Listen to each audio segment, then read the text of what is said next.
Show you this real quick.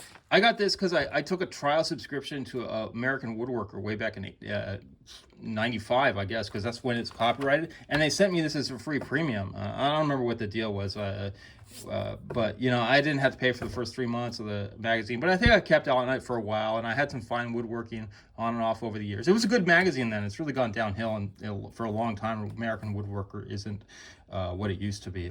It's not as cool. It's not as focused towards really serious shop woodworkers as it used to be. It's more kind of a handyman magazine now, I think. But the older stuff was really great. And this was this really cool router jig. Well, maybe it doesn't look all that complicated here. And what it is it goes on the side of your table saw, so it uses your table saw flat surface and miter gauge slots. And you can do slot mortising with it, like a domino. You could do it on both end and long grain, I'm pretty sure. But it was way past it. Maybe it was past my skills, but I didn't have the tools to build something like this at the time. You know, and then I got a plunge router, and eventually I learned how to. I built some simple jigs for plunge routering, and that's what I did instead of this for a while until I figured something out. And I used a regular router table. So this is but you can buy the copy of this pretty cheap online on Amazon or eBay or something like that, cheaper than the actual issue that this plan appears in. It's completely in here. I don't know, you can get this for, I don't know, $5 or $6 maybe you have to pay shipping, I'm not sure. But you see up close, if you look up close, let's see if I can zoom this up close. I don't know. Oh yeah, I can zoom it. All right. If you see up close how complicated it looks to young me, you see how crazy that looks. But it's really not that complicated if you have some, you know, tools and skills. It's really not. But I just knew almost nothing. I was just getting started. I hardly knew anything. So I really, you know, nobody knows about this anymore because everybody's coming up with these new router jigs, and they're trying to sell you their plans, and they're trying to sell you their designs. But if you think about it, using your table saw and putting this wing on the side is cool. Plus, you not only get the mortising, so you can do dominoes and loose tenons any size you want.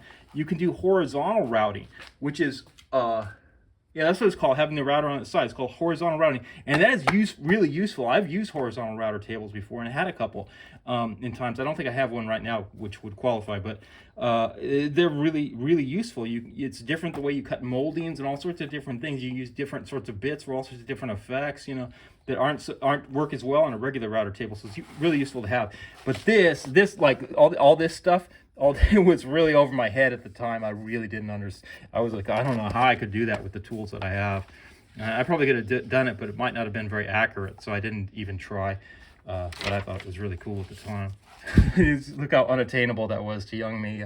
You know, I didn't know. I was so unskilled. I had nothing going for me. I didn't have a bench. I just had like a dull block plane. I didn't know how to sharpen and all this stuff. I mean, this is cool. I think they put plastic laminate on this, but you could probably use what could you use? With melamine if you want to go cheap. Because plastic laminate it's good, but you know, if you want a good plastic laminate, you should go to a commercial plywood dealer. They have good prices, and they can tell you the good stuff that's maybe better quality than what you get in Home Depot. And another option is if you go to Home Depot and you don't like the prices on plastic laminate, you can get this stuff for this sheet plastic that's used for shower enclosures, and it's pretty cheap. You know, just for like cheap shower enclosures where, you know, I don't want to put in tiles, just crappy stuff. But it'll work too. You know, it's cheaper than laminate, maybe easier to work with. It's not brittle and stuff. It's just kind of, I don't know, ABS or whatever it is. You see how this plunges. You don't even need a plunge router. You can just use a regular router. Look at this. I think they used a plunge router with it because at the time plunge routers were all the rage. Everybody wanted to get a plunge router. But I think he's just leaving it there because you plunge here. But maybe if you do the other kind of route, you plunge here into the end. So you can do end mortising here. Here's the side mortising. You move. It looks like you move this fence, this piece somehow, and you side mortise. And I don't know. You'd have to build it, but yeah, it looks like you're still moving this lever to plunge instead of using your router. So even if you don't want to dedicate your plunge router to that, you could do it. You can just leave a fixed router base. If you can get another fixed router base, or if you always use your plunge router base for other things, you know, I have some extra bases that I got at a flea market for like $5 a piece that came out of a professional's shop for my DW610 router, which is very which is like a dinosaur technology today in a router, but that's what I used for several years and for my fixed base router. And I had another plunge router by DeWalt too. It was good, DW621, which I really liked.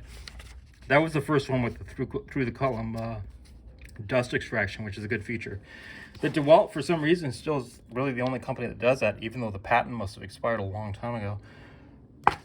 So you can see how this works, and I don't know, maybe this is something you want to do if you don't want to build or buy something much fancier, like what's it called, the router Pantorouters and things like that. Maybe you want to try this out, and because of the way it is, maybe you can even route different bigger pieces like raised panels and stuff on it, which might be a useful feature to you. That maybe one of those things like the Pantorouters that's more harder to build and all that is more jig video. Oh, this was even before the internet that they had this. So you can see it's got some other useful stuff in there on your shop. The book's called Workshop Pollution, and I put these Allen keys in here in different places. It's got some basic useful articles, but I put some Allen keys to mark. Oh, this is cool. I made some of these. They didn't really hold up because I think I used ash for them. And the ash split at the mouth here. It's eventually split and so on. But it's a good idea. The pattern's good. The basic pattern for how to get those right. And the cam clamps are terribly useful. They're very useful. But eventually I got the Clemsia, the good ones from Europe, cam clamps, and I really like those for building guitars because they're lightweight, and with some practice you can learn how to maneuver them with one hand and clamp them, kind of like a one-handed clamp. And here's an old article on old saw blades, and maybe you all know all this stuff because the information's available online, but here's a trick if you want good old saw blades.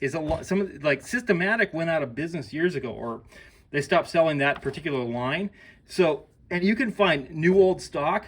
It's called NOS stock of Systematic and things like that, or Systematic blades or whatever. These some kind of older blade brands that we use in industrial shops that don't invest in all this prestige marketing for the retail outlets targeted at hobby woodworkers. Instead, these are targeted at professional users, and they're really high quality blades like Tenryu and stuff like that maybe you never heard of. You can buy new old stock, or you can buy blades that weren't used too hard in professional shops. They're sharp and everything, or whatever, and you can get some real bargains on some really superior blades.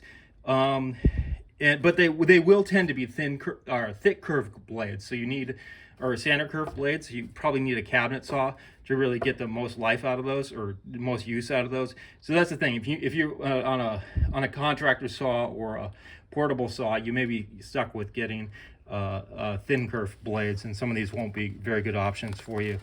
But that's just some tips that you might want to look at. I bought some blades. I had some Onsra blades, for example, which made industrial pattern routers, and most people don't even know they make or are branded saw blades, at least. So that's a tip on a way that you can save money on saw blades.